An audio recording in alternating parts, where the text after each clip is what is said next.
பயிற்சி 7.1ல் 8வது வினா.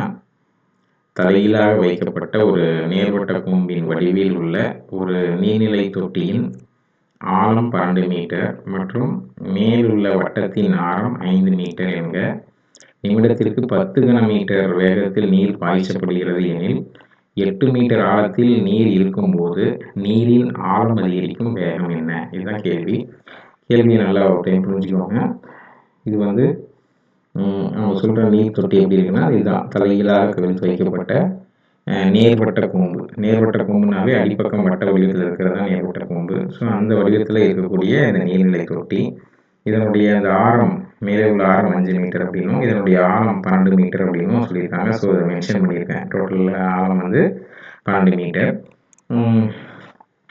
அப்புறம் அவங்க என்ன சொல்கிறாங்கன்னா, இந்த நீர்நிலை தொட்டியில் 10 கனமீட்டர் வீதம் தண்ணீர் பாய்ச்சப்படுகிறது. அப்போ நீர் உள்ளே போகிற அந்த மாறு வீதம் 10 கனமீட்டர். அப்போ கொள்ளளவு, அது நிரம்பும் வீதம் 10 கனமீட்டர்னு சொல்கிறாங்க.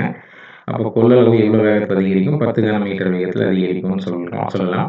கொள்ளளவுங்கிறது தான் கனளவு. கனளவு வி, மாறும் வீதம் 10 கனமீட்டர் அப்படின்னு சொல்லி அவங்க கொடுத்துட்டாங்க. அப்புறம் அவங்க என்ன கேட்குறாங்கன்னா, உயரம் ஒரு பர்டிகுலராக 8 மீட்டர் நிரம்பி இருக்கும்போது நீரினுடைய ஆழம் அதிகரிக்கும் வீதம் என்ன? ஆழம்ங்கிறது உயரம் அதிகரிக்கும் வீதம் என்னங்கிறது தான் கேள்வி. இப்போ dh/dt தான் கேள்வி. இப்போ h 8 மீட்டராக இருக்கும் பொழுது, h 8 மீட்டராக இருக்கும்போது உயரம் அதிகரிக்கும் வீதம் தான் கேள்வி. இதை எப்படி ஆன்சர் பண்ணுறது அப்படின்னு பார்ப்போம். தீர்வு நம்ம என்ன செய்ய போகிறோம்னா, இப்போது t நேரத்தில், பர்டிகுலர் நேரத்தில் இந்த கூம்பின் ஆரம் r அப்படின்னும் உயரம் அல்லது ஆழம் h என்க எடுத்துக்கலாம். அதுதான் இங்கே குறிச்சிருக்கிறோம். ஒரு பர்டிகுலர் டைமில், எந்த டைமாக வேணாலும் இருக்கலாம். தண்ணி நிரம்பிட்டு இருக்கும்போது ஏதாவது ஒரு பர்டிகுலர் டைமில் ஆரம் r, உயரம் h அப்படின்னு நம்ம அசியூம் பண்ணிக்கிறோம். நம்மளுக்கு தெரியும் தொட்டியினுடைய உயரம் 12 மீட்டர், தொட்டியினுடைய ஆழம் 12 மீட்டர், ஆரம் 5 மீட்டர் நம்மளுக்கு தெரியும். நம்ம பர்டிகுலர் டைமில் ஆரம் r, ஆழம் h அப்படின்னு நம்ம அசியூம் பண்ணிக்கிறோம். நம்மளுக்கு தெரியும் கூம்பின் கன அளவு v = 1/3 πr² h. இது நம்மளுக்கு தெரியும். இப்போ இதில் பார்த்தீங்கன்னா r அப்படிங்கிற ஒரு மாறியும் ஹெச்ங்கிற ஒரு மாறியும் இருக்குது. ஆனால் நம்மள அவங்க r சம்மந்தமாக எதுவுமே சொல்லலை. உயரம் மாறும் வீதம் மட்டும்தான் கேட்டிருக்காங்க. உயரத்தினுடைய மதிப்பு மட்டும்தான் கொடுத்துருக்காங்க. அப்போ இந்த r நம்ம நீக்க வேண்டியிருக்கு. நீக்கிறதுக்காக நம்ம என்ன செய்கிறோம்? தொட்டியினுடைய ஆரம் 5 மீட்டர், ஆழம் 12 மீட்டர். இதிலிருந்து பார்த்தீங்கன்னா ஒரு முக்கோணம் நம்ம ஃபார்ம் பண்ணலாம். 5 மீட்டர் ஒரு பக்கம் நீளம், 12 மீட்டர் ஒரு பக்கம் நீளம் இருக்கிற இந்த முக்கோணம். அப்புறம் இன்னொரு முக்கோணம் t நேரத்தில் ஆரம் r, உயரம் h நம்ம எடுத்துக்கிட்டோம்னா அப்போ ஒரு முக்கோணம் கிடைக்குது. இந்த ரெண்டு முக்கோணம் பார்த்தீங்கன்னா வடிவம் ரெண்டும் ஒரே மாதிரி இருக்குது. அதனால் இது வடிவத்த முக்கோணங்கள் அப்படின்னு சொல்லுவோம். வடிவத்த முக்கோணங்களினுடைய பக்கங்கள் வீத சமத்தில் இருக்கும் அப்படிங்கிறது தான் வடிவத்த முக்கோணங்களினுடைய பண்பு. இப்போது இதுக்கு ஒத்த பக்கம் இங்கே 6, இதற்கு ஒத்த பக்கம் இங்கே 5. அதனுடைய விகிதம் என்ன? r/5 = இங்கே h, இதற்கு ஒத்த பக்கம் இங்கே 12, h/12. இது ரெண்டுமே ஈக்குவல் அப்படிங்கிறது பண்பு, வடிவத்த முக்கோணங்களினுடைய பண்பு. இதை பயன்படுத்தி தான் நம்ம r நீக்க போகிறோம். சரிங்களா? படத்தில் இருந்து என்ன சொல்லிடலாம்? r/5 = h/12. So this implies r = 5h/12 அப்படின்னு சொல்லிடலாம். இப்போ என்ன ஆகும்? இந்த வேல்யூ நம்ம ரீப்ளேஸ் பண்ணிட்டோம்னா, இது 1 வச்சுக்கோங்க, இது 2 வச்சுக்கலாம். 2ஐ 1இல் பிரதி. அப்போ v என்ன வரும்? v = 1/3 π r² என்ன போட்டுக்கலாம்? இந்த 5h/12 5h/12 whole square r² into h போட்டுக்கலாம்.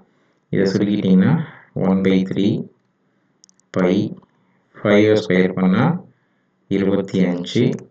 இந்த h² சேர்ந்தால் h³ by 12² என்ன வரும்? 144. ஃபைனலாக நம்மளுக்கு v என்னன்னு கிடைச்சிருக்கு? π/3 into 25 h³ by 144 கிடைச்சி. ஸோ நம்ம இதுதான் நம்ம கன அளவு அப்படின்னு சொல்லி யூஸ் பண்ணிக்கணும். இதுதான் கூம்பினுடைய கன அளவு.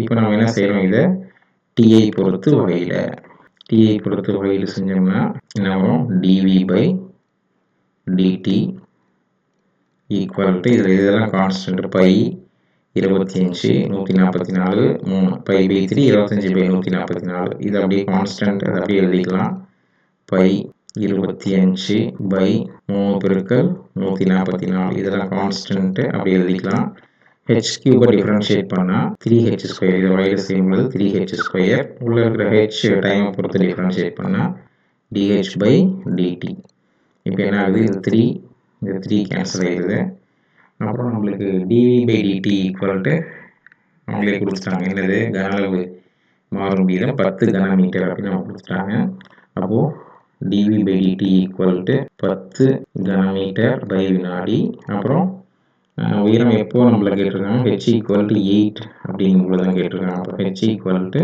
8 மீட்டர் எனில் நம்மளுக்கு என்ன வரும் இதை இப்போ சப்ஸ்டியூட் பண்ணிக்கலாம் இந்த 4ல் சப்ஸ்டியூட் பண்ணிங்கன்னா இந்த வேல்யூஸ் எல்லாம் 4 implies dv by dt க்கு 10 அப்படின்னும் அப்புறம் 25 பை பை இங்கே ரிமைனிங் இருக்கிறது 144 h ஸ்கொயர் ஹெச்சுக்கு பதிலாக என்ன போட்டுக்கலாம் 8 போட்டுக்கலாம் அப்போது 8 square dh by dt dh by dt க்கு பதிலாக என்ன போட்டுக்கலாம் 10 இதை ரீப்ளேஸ் பண்ணி இப்போது ரெண்டு பக்கமும் dh by dt இல்லை சாரி dh by dt அதான் நம்ம ஃபைன் பண்ணணும் ஸோ dh by dt கிடையாது 10 கனமீட்டருங்கிறது dv by dt ஸோ இந்த dh by dt நம்ம அப்படியே வச்சுக்கலாம் dh by dt நம்ம ஃபைன் பண்ண வேண்டியது இந்த வேல்யூ தான் ஸோ dh by dt வேணும்போது இது எல்லாத்தையும் நம்ம இந்த கொண்டு வந்துடலாம் ஸோ 10 இன்ட்டு 144 மேலே வந்துடுது பை இந்த 25 பை இந்த 8 ஸ்கொயர் எல்லாம் கீழே வந்துடுது 25 பை இன்ட்டு 8 ஸ்கொயர் 64 இதெல்லாம் கீழே வந்துடுது ஈக்குவல் டு என்ன dh by dt இதை சிம்பிளிஃபை பண்ணுங்கள் 2 5 இது 5 5 அப்புறம் ஃபர்தராக சிம்பிளிஃபை பண்ணால் இந்த 2 அப்படியே இருக்குது 1 2 3 2 6 2 2 4 32 அப்புறம் மேலே இது 4 கேன்சல் பண்ணலாம் 8 32 இது 3 12 இது 24 6 24 ஃபர்தராக கூட நம்ம கேன்சல் பண்ணலாம் 4 2 8 4 2 8 18 2 36 இன்னும் கூட கேன்சல் பண்ணலாம்னு நினைக்கிறேன் 2 4 9 2 18 ஸோ ஃபைனலாக நம்மளுக்கு என்ன கிடைச்சிருக்கு மேலே 9 கீழே 5 பை மட்டும் நிற்கிது therefore dh by dt equal to கடைசியாக நம்மளுக்கு கிடைச்சது என்ன அப்படின்னா 9 பை 5 பை மீட்டர் பை காலத்தினுடைய அழகு என்ன எடுத்துருக்குறாங்க நிமிடத்திற்கு எடுத்துக்கிறாங்க மீட்டர் பை நிமிடம் அப்படின்னு சொல்லிடலாம் ஸோ இதான் வந்து ஆழம் மாறும் வீதம் எப்போ அப்படின்னா h 8 மீட்டராக இருக்கும் பட்சத்தில் dh by dt வந்து 9 பை 5 இன்ட்டு 2 என்ன வரும் 5 இங்கே 2 இருக்கு இல்லையா 10 by 5 into 2 10 by metre by நிமிடம் அப்படின்னு நம்ம சொல்லிடலாம்.